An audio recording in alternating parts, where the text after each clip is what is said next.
Well, E3 2014 has come and gone, and man, this year was like a roller coaster. It may have had some serious downs, yeah, Ubisoft, but it made up with some really impressive ups, like Microsoft having a good conference for a change, Nintendo's hilariously glorious conference, and, of course, some awesome titles being featured. Now keep in mind, the title of this countdown is top 10 games featured at E3 2014, so the following candidates don't have to be newly announced. The only rule is that the following games had to be featured at E3. That's it. Without further delay, let us commence!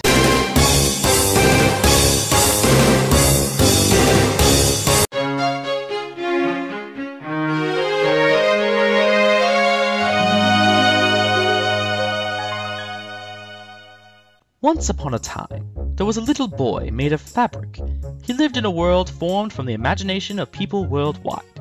And in 2008, a company called Media Molecule released a video game for the PlayStation 3, where players could shape this world to their liking and create areas of their imagination.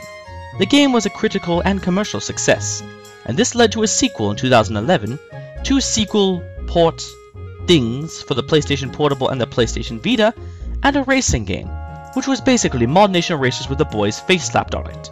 However, as time went on, the boy realized that the levels of creativity had reached its limits, so it was time to move on to the next generation. Thus, at the Electronic Entertainment Expo of 2014, the boy made his long-awaited appearance on Sony's newest console. Okay, I'm done with this. I am the worst narrator ever. Either way, number 10 is Little Big Planet 3. Having gotten into the Little Big Planet series about 4 years ago, I've really fallen in love with this creative 2D platformer franchise. So the fact that it's coming to the PS4 is making me excited to say the least. We've seen little gameplay, but we have seen that the developers have actually changed a lot since Little Big Planet 2. For starters, there are now 2 separate levels of planes of platforming, kinda like what Donkey Kong Country Returns did. So now level makers can use 6 planes for their levels. That's insane! But easily the biggest change is that Sackboy is not the only playable character now. Little Big Planet 3 introduces 3 new characters. Oddsock, a dog-like creature that can wall jump, finally! Toggle, the team's muscle, and Mini Crawler, interesting combination. And finally, there's Swoop, a bird that can fly and carry other characters. I could totally see Swoop breaking the game so much. Honestly, I'm really excited at what expansions have been made to the creative possibilities in this game. And keep in mind, Little Big Planet 2 had a full beat-em-up game made on it. Though, interestingly enough, Little Big Planet 3 is not being developed by Media Molecule this time, but instead by Sumo Digital, the company behind Sonic the Hedgehog All-Stars Racing and Sonic and All-Stars Racing Transformed. Now I have even more of a reason to be hyped.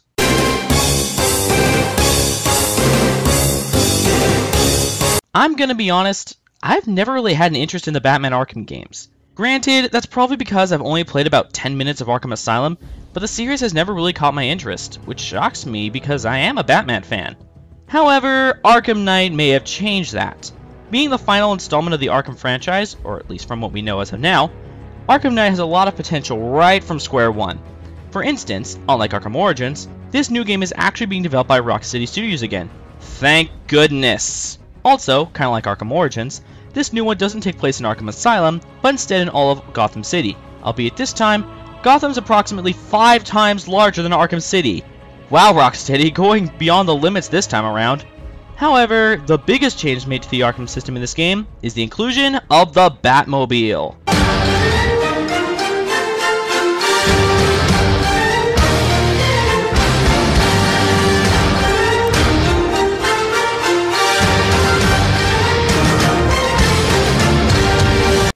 Yeah, it's pretty epic. Not much else to say at this point, as that's all we know when it comes to new content. The one question does come to mind. Arkham Knight takes place 1 year after Arkham City, which means that, spoilers for Arkham City, Joker is still dead, so he won't be in this Arkham game. And he's been the main villain in every Arkham game. What on earth are they gonna do for...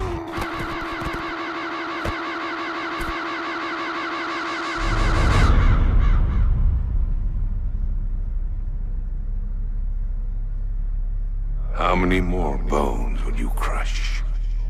How many lives will you destroy in pursuit of what you call justice? You are the product of everything you fear. Violence, darkness, helplessness. All that remains is for you to watch as I drag your beloved Gotham into oblivion.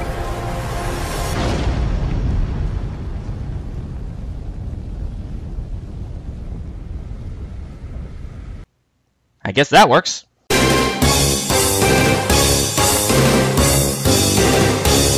And now for something completely different.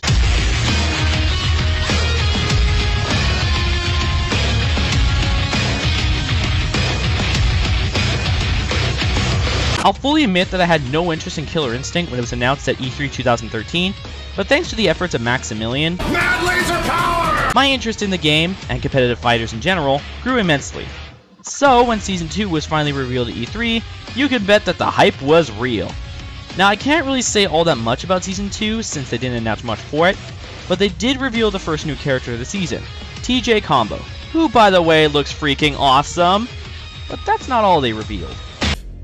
Is that the best you got, Ultra Tech? Any Killer Instinct fan knows who that is. Unless it's some brand new character that the developers made, that is clearly the fan favorite Fire Beast Cinder. Just from what I've seen, Season 2 ought to be fantastic. And while I have no intention of getting an Xbox One anytime soon, I will definitely try this game out the first chance I get.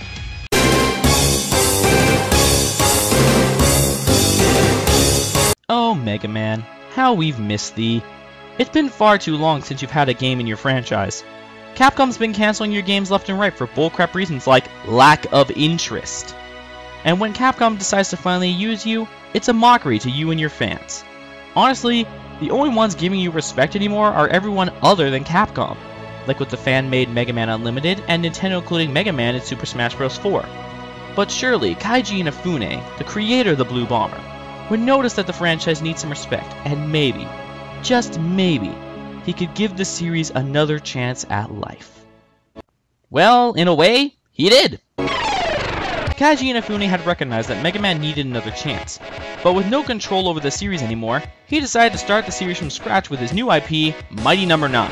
And it's quite evident that fans are excited for this game, because only after 2 days of the Mighty No. 9 Kickstarter being up, the game already reached its goal and proceeded to obtain its goal ×4 by the time the Kickstarter was over.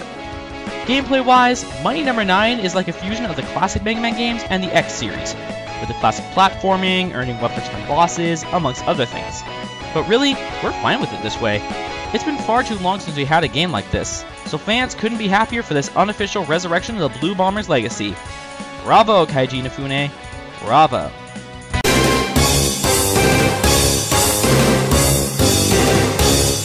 You know, one of the biggest complaints I've been hearing about the Xbox One ever since its launch was that it practically has no games that are worthwhile. Well, besides Killer Instinct. However, it appears that Microsoft's finally stepping up their game with their own take on Little Big Planet, entitled Project Spark. Yeah, I know this game was at E3 2013, but we didn't get a lot of information about it. This year, that's definitely not the case. Project Spark is not only like Little Big Planet, but its possibilities are even bigger. Keep in mind, the music video of Linkin Park's newest song, Guilty All the Same, was made with Project Spark. That's impressive!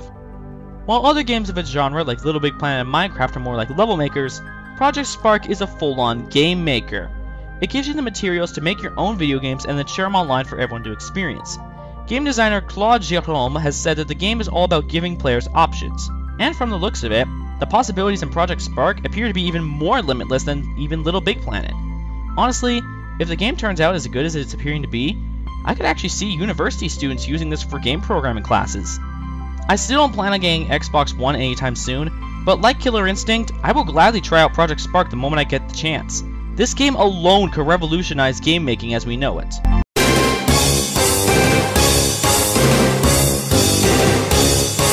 And thus, we reach the inevitable. As you could tell by the fact that I've made 2 countdowns specifically dedicated to this franchise, I absolutely love Sonic the Hedgehog. It's easily my second favorite platforming franchise, behind Crash Bandicoot, and my third favorite video game franchise in general, behind Crash Bandicoot and Final Fantasy.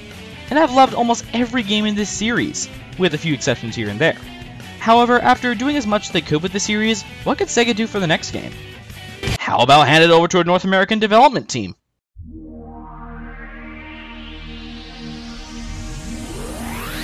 Yeah, you could probably guess that I was going to include Sonic Boom on this list, but what's probably surprising you is that I'm only including Shattered Crystal, the 3DS version of the game. It's like a tradition for me. Whenever a new Sonic game comes out, I must get the 3DS version, not the console version. But that's not the reason why. Even if I had a Wii U, I'd probably go for the 3DS version either way, as it honestly looks like a better game. But let's actually talk about the game now. Both versions focus heavily on teamwork, but in completely different ways. While the Wii U version, Rise of Lyric, focuses on co-op beat-em-up gameplay similar to that of Ratchet & Clank All for One, Shattered Crystal is going to be a 2.5D platformer in which you can switch your playable characters during the level for the sake of beating certain enemies or completing certain puzzles. Also, according to developers, Shattered Crystal is going to include a Metroid-style layout, in which there's no real set path to go down. Yep, it's Sonic's take on a Metroidvania-like change.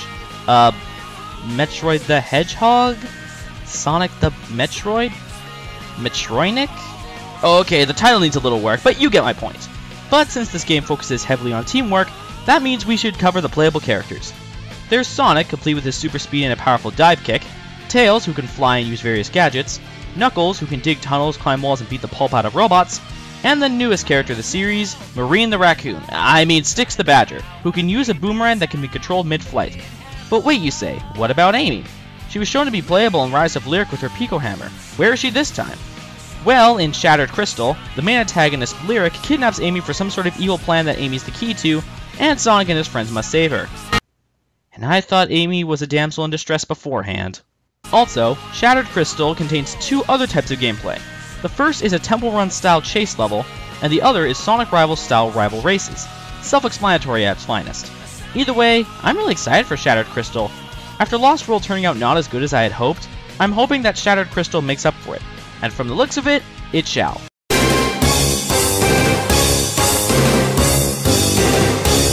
WayForward Technologies.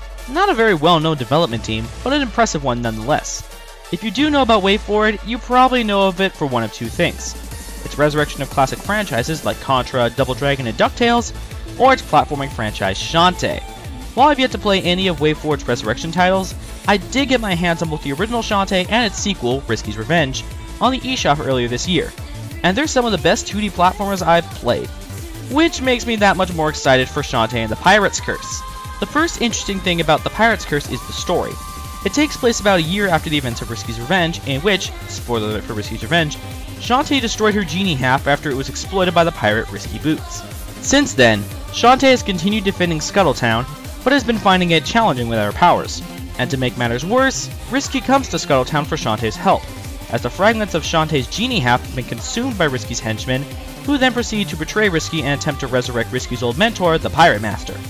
In order to restore Shantae's powers and Risky's former glory, the two enemies must form an alliance and stop Risky's crew before the Pirate Master is revived and Sequin Land is sentenced to destruction.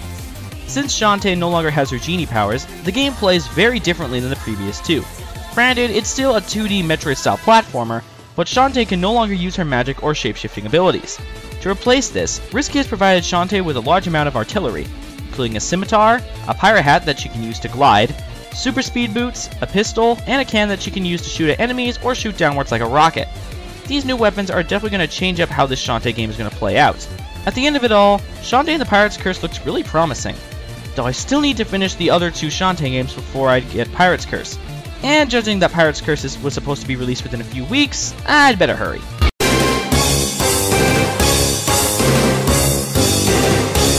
You know, sometimes I make some really stupid decisions. Back in April of 2012, my local game store was drowning in copies of Xenoblade Chronicles, but I never even thought about buying it. Jump forward 2 years later when I actually have an interest in the game, and now it's near impossible to find. It's at times like this that I wish I was a Chronokinetic. But I digress. Xenoblade Chronicles is widely considered to be one of the best RPGs of this generation, and it's not hard to see why. With its expansive world, phenomenal story, fantastic combat system, well-written characters, beautiful presentation, and glorious music, it's a must for any RPG fans. That sounds ridiculous from someone who's never played it. So how do you follow up on a cult classic phenomenon like Xenoblade Chronicles? With a sequel, of course! Now we're talking! Xenoblade Chronicles X, originally known as simply X for 1.5 years, is the sequel to the ever-so-popular Xenoblade Chronicles, but it's as much of a sequel to Xenoblade as Final Fantasy II is to the original Final Fantasy. Yeah, it's going down that road of being a sequel with no connection to the game world of the previous, but with RPGs, that's probably better. What fun would it be to make so many expansive world-based games if the expansive world was exactly the same all the time? But let's get back on topic. Gameplay-wise, Xenoblade Chronicles X appears to be very similar to the original, with some small refinements here and there. But of course, what's the most important part of an RPG? That's right, the story. Judging from the trailer at E3, the story focuses on a colony of humans having escaped from a destroyed Earth, and now discovering a distant planet for reasons currently unknown, only to enter battle with the planet's inhabitants. That's all we know about the story as of now, but that's all I need to know for my interest to be taken in. As you figured out, I already missed on Xenoblade Chronicles, and my searches for it haven't gone so well, and I definitely don't plan on missing out on this one. Though I might have to because of my lack of a Wii U.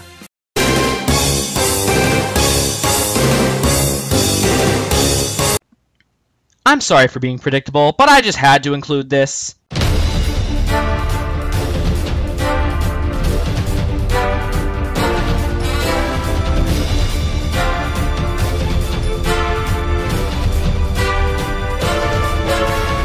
I think it's safe to say that pretty much everyone knew that Super Smash Bros. For 3DS and Wii U, or Super Smash Bros. 4 as I'll refer to it as, was going to be on this list. I mean, come on! It's Smash Brothers! Freaking Smash Brothers! I could just end the segment right then and there, but I guess I'll elaborate on what was featured at E3. First off, for the first time ever, Nintendo hosted a Super Smash Bros. Invitational tournament at E3, which included some of the most famous competitive Smash players in the world, including the Master Melee player Liquid Ken, and some EVO levels of hype. Mega Man! Mega Man! The Super Fighting Robot! Oh, wait! Oh, he got one! He got one! Super Fighting Robot! Mega Man! But of course, what Smash game would be complete without an epic roster of characters? At E3, 3 characters, technically 4, were announced. The first was the Mii Fighters, which is where the custom moveset really comes into play. The customization of the Mii Fighters, from what we've seen, is immense, ranging from their weapon of choice, their moveset, and even their costume. Next, we have the new Kid Icarus rep, Palutena, aka, you were right, Wii Dude. And I'm not gonna lie, Palutena actually looks pretty fun to play as. And finally, the last character revealed was the Namco representative of the game, and the most controversial Smash 4 announcement since Zero Suit Samus's Jet Boots, that being Pac-Man. Seriously though, people need to shut up about that. What more can I say at this point? It's the most hyped fighting game of 2014. It's bound to be a Wii U system seller. It's freaking Smash Brothers!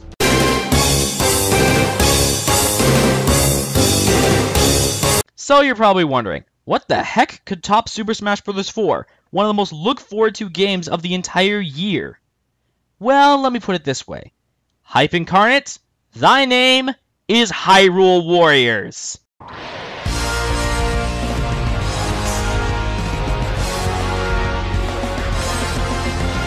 Some of you may have seen this coming, but I'm guessing that a majority of you didn't, especially since I've never shown any interest in the Zelda series before. Well, believe it or not, thanks to some friends of mine, I've been slowly getting into the Zelda franchise, most notably through my friend lending me Wind Waker. But even as someone who's just getting into the franchise, I won't deny that this game looks awesome! Gameplay-wise, Hyrule Warriors is exactly as its name implies, a Dynasty Warriors game in the Zelda universe. In other words, epic hack-and-slash action, particle effect maelstroms, and a humongous roster of playable characters. Granted, so far there's only been 4 characters confirmed as of now, Link, Zelda, Impa, and freaking Midna, but it's been implied that the roster is going to increase immensely from here, especially since Dynasty Warriors is known for having huge rosters. I mean, Dynasty Warriors 8 has over 80 playable characters! I don't think I need to elaborate anymore. I'm the One-Winged Angel, and this game alone is convincing me to get a Wii U. Well, that and Smash 4, Xenoblade Chronicles X, Mario Kart 8, Wonderful 101, Wind Waker HD, the list goes on.